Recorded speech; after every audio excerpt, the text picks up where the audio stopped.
que fez de você uma pessoa diferente da noite para o dia. Observar a queda do divórcio de meus pais que levou à execução da hipoteca de sua casa. No dia em que vi minha mãe empacotando as últimas caixas antes de sair de casa em que cresci. Vendo a lixeira gigante na entrada cheia de todas as coisas que meus pais haviam comprado ao longo dos anos. Móveis que não cabiam em unidades de eficiência. Presentes compartilhados e decorações domésticas. Toneladas de roupas velhas e muita porcaria de garagem. Todos os meus brinquedos antigos que não foram regalados com o passar dos anos. E percebi que não estava nem aí para perseguir status e posse se todo aquele trabalho duro pudesse acabar assim.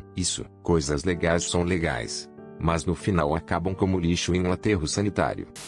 A morte de minha mãe me mudou praticamente da noite para o dia. Eu vi tudo através de óculos cor-de-rosa e foi um empurrão. Resumindo, em um período de 3 meses, minha mãe morreu de câncer.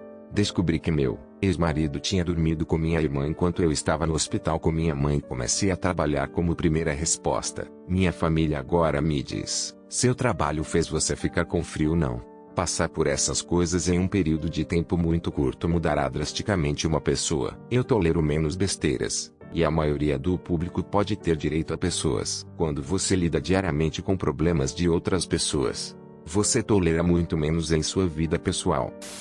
Deixando minha ex-mulher, como se estivesse saindo de casa. Empacotei todas as minhas coisas em um pod. O resto estava superlotado em meu minúsculo carro. Disse adeus. Dirigi cerca de 1 milha. Encostei em um estacionamento. Abracei meu cachorro e chorei por alguns minutos. Depois embarcamos em uma viagem de mais de 1.500 milhas de volta para casa, para onde eu cresci, com algumas paradas no caminho para conhecer alguns velhos amigos e ter algumas ótimas vistas. Não ter contato com minha mãe não doía tanto quanto eu pensava. Não sentia falta dela. Sentia-me mais relaxada, menos amarga, menos zangada. Consegui deixar as coisas mais fáceis. Deixei de buscar a aprovação de todos. Comecei a ficar mais confortável comigo mesma. Eu só me tornei mais positivo e menos negativo. Isso foi há pouco mais de 4 anos e sinto que finalmente sou a pessoa que sempre fui destinada a ser. Tentando tirar minha vida. Eu tinha 17 anos. Deprimido. Tomei uma mão cheia de comprimidos e bebi um refrigerador de vinho de maçã azeda. Acordei com vômito por toda parte quando meu irmãozinho de 5 anos de idade veio me pedir para jogar videogame com ele. Percebi como isso afetaria encontrando-me fora. Viragem 43. Minha mãe, sua irmã e sua mãe faleceram com a idade de 53 anos. Estou muito mais consciente de como passo meu tempo agora. Se eu não quero fazer algo, não o faço. Do outro lado, se eu quiser fazer algo, eu arranjo tempo para isso. Trump, ouça-me. Nasci e fui criado no sul profundo como um temente a Deus. Conservador. Eu sabia o que estava certo e defendi com veemência. Eu sabia que era racista ao crescer. Porque me ensinaram que os outros eram inferiores. Eles não puderam evitar. Foi assim que eles foram criados. Não. Realmente, isso foi o que eu pensei. Avanço rápido por volta de 30 anos. Trump está concorrendo para presidente. Espere. O quê? Este vigarista? Ele é conhecido por ser um vigarista. De baixa moral e só se preocupa consigo mesmo. Foi com ela que o RNC escolheu avançar como seu candidato de escolha. A grande maioria dos conservadores está de acordo com isto. As pessoas estão seguindo e lapidando a retórica com entusiasmo de culto. Esse momento mudou minha visão sobre um monte de coisas. Fiz muitas pesquisas e abri meus olhos sobre políticas socioeconômicas, religião e muito mais. Então, obrigado, Donald. Um acidente traumático durante a educação física na escola. Para mantê-lo curto e não gori, os envolvidos estavam quase se afogando e foram completamente negligenciados pelo professor e colegas de classe. Naquela manhã me levantei como um adolescente normal, um pouco nervoso. Naquela noite fui para a cama com uma deficiência. E não me inspiro nem me sinto feliz por ser a pessoa que sou hoje. Estou num bom lugar agora, considerando. Mas já se passaram 18 anos de sangue, suor, lágrimas e muitas realidades feias sobre a sociedade, o campo médico e as pessoas. Quando eu era criança, eu tinha um relacionamento terrível com meu irmão mais novo. Eu era constantemente uma irmã má com ela e sentia muito ressentimento e ódio. Embora não me lembrasse exatamente porquê. Uma noite na escola média, tive um sonho que meu irmão foi assassinado.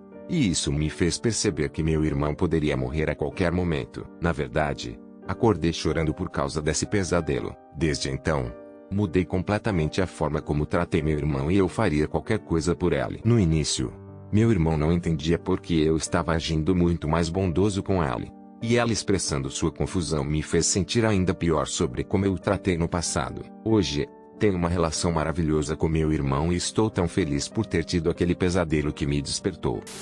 Foi criado na igreja. Normalmente, vai à igreja várias vezes por semana. Todas as pregações nos enfiaram pela garganta abaixo. Mas atingiu a idade da razão, acho eu. Então um dia o padre disse que a Bíblia é apenas um monte de histórias e que não deve ser levada à letra. E eu era como uma merda sagrada. Trocadilho. Literalmente me disseram durante toda a minha vida que cada palavra da Bíblia era perfeita e que todas as histórias eram 100% factuais. Basicamente, então imediatamente eu soube que questionar as coisas estava correto. Até mesmo o padre sabia que era uma besteira. Ficando doente e quase morrendo aos 18 anos. Eu fiquei mono. O que realmente é uma porcaria. Mas é relativamente menor. Comecei a ficar cada vez mais doente. Minha mãe me levava aos cuidados urgentes. Mas eles simplesmente me deram um tiro na cabeça. Acabei virando icterícia em um ponto e minha urina ficou laranja e meus pais acabaram de me dizer que eu estava desidratado. Eu continuei a ficar mais doente e minha urina acabou ficando castanha escura quase preta. Eu mal conseguia me mexer. Estava tão fraco, meu ritmo cardíaco estava acelerado e eu estava tão doente. Minha mãe me levou aos cuidados urgentes e eles me encaminharam a um gastroespecialista porque meu fígado estava claramente tendo problemas. O gastroespecialista disse à minha mãe que eu precisava ir ao hospital o mais rápido possível porque eu estava gravemente doente. Então minha mãe me levou com relutância. Eles disseram à minha mãe um monte de más notícias e que não tinham ideia do que estava errado comigo. Mas eu tinha perdido 2/3 do meu sangue e meus órgãos estavam parando. Eles me deram uma tonelada de analgésicos para me manter confortável. Minha mãe disse a mim que estava fora da cidade para trabalhar, e ele precisava voltar por causa de como eu estava doente. Ela estava tão bravo que eu estava no hospital e gritando comigo pelo telefone sobre como eu estava fingindo. Quando ela chegou lá, ele foi rude comigo e com os médicos. Um dos médicos que me tratavam acabou dizendo à minha família que eu tinha cerca de 48 horas de vida e para começar a organizar o meu funeral. Eu mal estava com ele. Mas me lembro o quanto eu me sentia um fardo e era constantemente lembrado do quanto toda esta provação estava custando à minha família. Um médico finalmente foi capaz de me ajudar e me tratar e eu acabei melhorando. Eu precisava de tanta ajuda para fazer coisas básicas como escovar meu cabelo, meus dentes, tomar banho, ir ao banheiro, etc. Eu perdi muita massa muscular. Durante toda esta provação eu não conseguia superar o quanto meu pai era mau e quanto minha família me lembrava constantemente que essa estadia no hospital era tão cara e que os colocava em problemas com o trabalho. Entre a doença e como minha família agiu, eu estava tão confuso com tudo isso. Isso me fez perceber como minha família era tóxica e como eu queria muito sair. Foi tão difícil perceber que o trabalho, Manny, era sempre mais importante para minha família do que eu era. Fez com que eu me tornasse muito mais compassivo e autoconsciente de como minhas palavras e ações poderiam afetar outros. Não foi exatamente da noite para o dia, mas foi ao longo de alguns meses. Agora tenho 27 anos e eles ainda me lembram como era caro me salvar quando eu estava doente há quase uma década. Portanto, sim, coisas duras podem realmente mudar você. Seja gentil e se você não quer ser pai, então não o faça.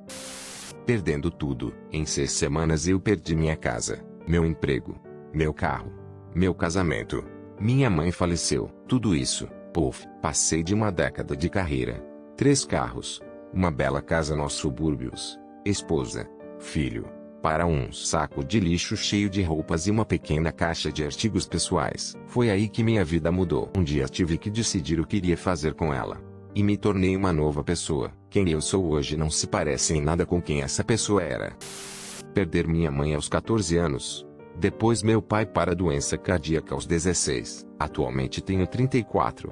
Eu era filho único. Perder meu pai me obrigou a ir morar com meus pais melhores amigos. E tive sorte porque eles são pessoas tão boas. As estatísticas dizem que eu deveria estar sobre substâncias ilegais, morto ou na cadeia e não sou por causa deles. Tenho uma grande carreira, uma namorada que me ama, objetivos e merdas assim e tudo por causa deles. Perdi minha segunda mãe, melhor amiga, agora mãe do irmão, para o câncer de ovário alguns anos atrás. Ela era sinceramente a pessoa mais carinhosa e compassiva que eu tive o privilégio de conhecer. Nem consigo imaginar quem eu seria hoje se nada disso acontecesse.